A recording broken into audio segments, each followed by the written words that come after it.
National Vice President ke NPP ba Prestone Tynsong ulak tenther kalai ke Kongres ke belak keno badai nak jingle ek sarkar ba kudor ke umphniang petrol bat diesel. Ulang bahasa kumbalong mata khajna kalong life ar 0.00% shiliter ke petrol ber khajna diesel kalong ar fulai 0.00%.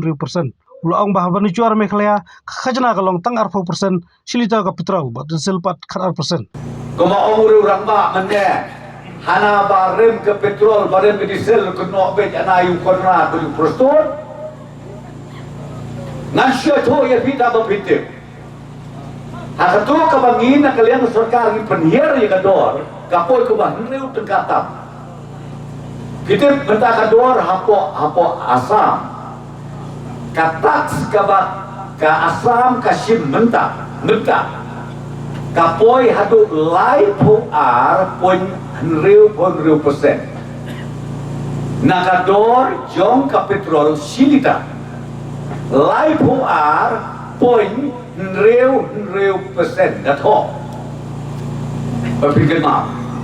Ya ke diesel pat usim tax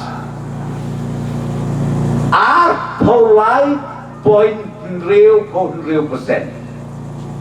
Kata kata asam. Mangi हमने Meghalaya ya ke diesel ngisim tax tang ar 4%. Asam kan ngomong lebih lai po ar poin riu persen. Ya ke diesel mangi yang ni ngisim tax kan ar persen.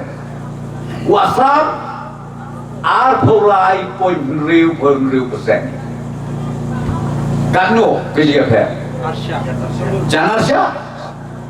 Banyak orang pergi ke tatam ke diesel pakai petrol mentah hari India kata ke Meghalaya. Kau kena dalam kongres baik. Wan saya sana, wan manja umat. Ngapen ini di kaki Islam.